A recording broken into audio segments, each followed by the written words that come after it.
na vida do crente. A luta é constante em seu caminhar, e tem momentos que a prova é tão grande que o crente pensa até em parar. E quando as lágrimas molham seu rosto, o inimigo diz pra ele desistir. E quando pensas que está sozinho, tão desesperado só pelo caminho, Jesus diz: meu filho, eu estou aqui. A tempestade breve vai passar. Jesus guia o barco no meio do mar. Ele é o piloto e quando guia o barco, o crente tem vitória. Faça como a palmeira quando o vento vem. Ele arrasta tudo e ela vai também. Mas quando ele passa, ela se levanta e canta a vitória.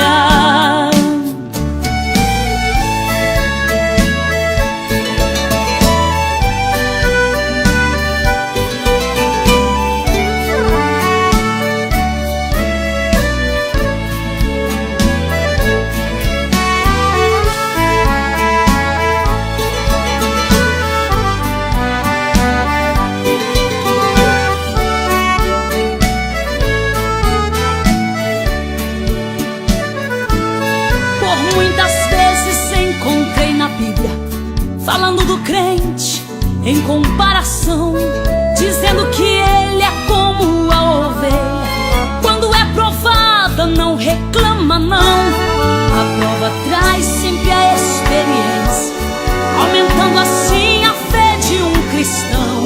Quando a luta chega, ele não se desespera, se humilha fazendo como a palmeira. Depois se levanta com a bênção na mão. A tempestade breve vai passar. Jesus guia o barco no meio do mar. Ele é o piloto e quando guia o barco, o crente tem vitória. Faça como a palmeira quando o vento vem. Ele arrasta tudo e ela vai também. Mas quando ele passa, ela se levanta e canta a vitória. A tempestade breve vai passar. Jesus guia o barco no meio do mar. Ele é o piloto e quando guia o barco, o crente tem vitória. Faça como a palmeira quando o vento vem. Ele arrasta tudo e ela vai também. Mas quando ele passa, ela se levanta e canta a vitória.